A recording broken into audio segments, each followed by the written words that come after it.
আসলে এই মুহূর্তে মন্তব্য করা উচিত না, এটা আসলে তদন্তের মাধ্যমে বেরিয়ে আসা উচিত। কিন্তু এই জায়গাগুলো অনেক অনেক বিষয় আছে। আপনি দেখবেন এই যে এখন হারুনুর রশিদ সাহেব কথা বললেন, আসলে হয় কি এগুলো কিছু মুখস্থ স্ক্রিপ্টের দিকেও যাচ্ছে, যে যাই হচ্ছে বিএনপি জামাত করতেছে, বিএনপি জামাত এখন একটা ফ্রেজ হয়ে গেছে, মানে একই ফ্রেজে তারা আসলে দুইটা পার্টি, কিন্তু আমরা সবসময় জানি যে একটা একসাথে উচ্চারিত হয়।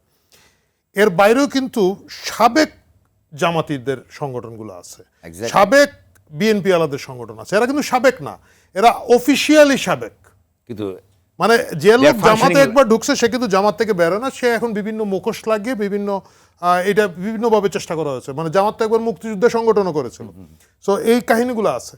তারা কি তদন্তের ভিতরে আছে? এই যে ছোট ছোট গ্রুপ, ছোট ছোট রাজনৈতিক দলগুলো তৈরি হয়েছে, এই যে নজরুল ভাই একটু আগে বললেন, যেটা হচ্ছে যেমন ধরেন প্রবাসী অধিকার পরিষদ গিয়ে মিছিল করতেছে মিডল ইস্টে।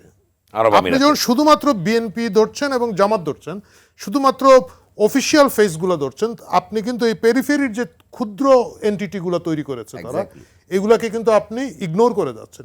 সেই ক্ষুদ্র এন্টিটির মাধ্যমে কিন্তু লিডারশিপ তৈরি হচ্ছে। কিছু দেখা যাচ্ছে, কিছু দেখা যাচ্ছে না। কিছু হচ্ছে ছোট ছোট পলিটিক্যাল পার্টির নামে হচ্ছে, কিছু সুশীল সমাজের নামে হচ্ছে, কিছু সুশীল ছাত্র সংগঠনের নামে হচ্ছে, কিছু ডিবেট সংগঠন, সমাজ সংগঠন, ব্লাড ডোনেশন সংগঠন বিভিন্নভাবে হচ্ছে। এবং এটা জামাত কিন্তু বহু আগে থেকে করে, সেই ফুলকুড়ি চক্র থেকে শুরু করে তাদের এইটা তাদের প্র্যাকটিসের মধ্যে। আপনি বলতেছেন যে এইগুলো একটা তদন্তের ভিতরে আসতে হবে। না না, এই জিনিসগুলোকে যদি আপনি ভিতরে না নেন, তাহলে আপনি এটাকে কোমলমতি ছাত্রছাত্রীদের আন্দোলন পর্যন্তই বলবেন এবং এইভাবেই হবে। এবং প্রতিবার যে আপনি কি বলা যায় ঘুঘু ধান খেয়ে চলে যাবে তা কিন্তু নয়। এইবারের এটাকে তো আমি মনে করি যে এক ধরনের টেস্ট কেস হইতে পারে তাদের। This is the first time, মানে এত বড় ঘটনা টেস্ট কেস, এটা টেস্ট কেস হিসাবে আমার কাছে মনে হয়। কারণ এটা শেষ পরিণতির দিকে, কারণ পরিণতিটার যে মুখোশটা ছিল বা যাদের উপরে নির্ভর করে এটা করা হয়েছে, ধরেন বৈষম্য বিরোধী ছাত্র আন্দোলন, তাদের তো আবার এর পরের অংশ হোয়াট নেক্সট নাই। আপনি হয়তো সরকারি সবগুলো প্রতিষ্ঠান দখলই করে ফেলতে পারতেন, নিয়ে বসেই থাকলেন, তারপরে কি এখানে তো একটা পলিটিক্যাল লিডারশিপের জায়গা তৈরি হবে। সেই জায়গাটা কিন্তু এখানে গ্যাপটা রেখে দিয়েছে। পরের বার হয়তো এটা নাও হতে পারে।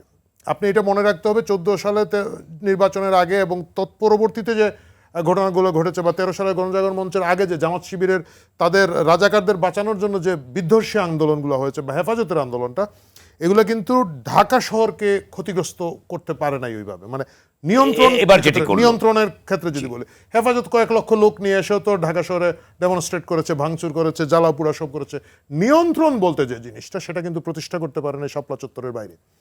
এইবার কিন্তু সেটা এক ধরনের চ্যালেঞ্জ তৈরি হয়েছিল, এবং সেই চ্যালেঞ্জে আপনি সম্পূর্ণ জিনিসটা কিন্তু এখন সেলিম ভাই নতুন করে দেখার বিষয় আছে।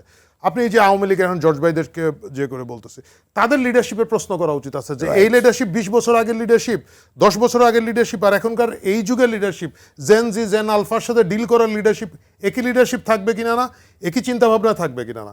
একইভাবে আমাদের দেখার বিষয় হচ্ছে আমাদের যে গোয়েন্দা সংস্থাগুলো বা বিভিন্ন জায়গায় যে আমাদের তথাকথিত বড় বড় সরকারি কর্মকর্তারা বছরের পর বছর বসে আছেন, তাদেরও সেই চর্বি জমে গেছে কিনা, তারাও সেই শ্রান্তি ক্লান্তির মধ্যে আসছেন কিনা, এইখানে ফ্রেশ ব্লাড দেওয়ার ব্যাপার আছে কিনা। বা সেখানেও তো তাদের লোক থাকতে পারে। না, সেটা তো থাকতেই পারে। আমি বলছি যে এই জায়গাগুলো যদি আপনি নতুন করে চিন্তা না করেন, রাজনীতির ক্ষেত্রেও এই জায়গাটা আপনি এখনো যদি বসে থাকেন যে শুধুমাত্র জামাত বিএনপি এর পেরিফেরিতে তাদের লোকরা যে তাদের একটু দূরে দাঁড়িয়ে বিভিন্ন মুখোশ নেই। যে আপনি যে কথাটা বলেছেন যে 65 লোকজন যে ছাত্রনেতা আছে, তাদের ক্রেডেনশিয়াল কি, তারা কিভাবে সংগঠিত হলো, কিভাবে হলো, এই জায়গাগুলোতে 65 জন আমি ধরেই নিচ্ছি, 65 জনের মধ্যে হয়তো 64 জন খুবই আন্তরিক এবং শুধুমাত্র সততার সাথেই আন্দোলন করেছেন।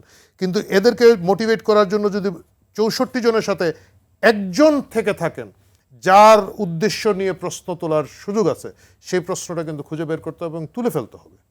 আপনি যদি এটা না তুলেন, কারণ এটা তো আমি আওয়ামী লীগ ক্ষমতায় থাকা, অমুক থাকা না থাকা আমাদের জনগণের জন্য, ধন্যবাদ, রাষ্ট্রের অস্তিত্বের একটা কোয়েশ্চেন যখন দাঁড়াবে, রাষ্ট্র হিসাবে এটাকে ডিল করতে হবে।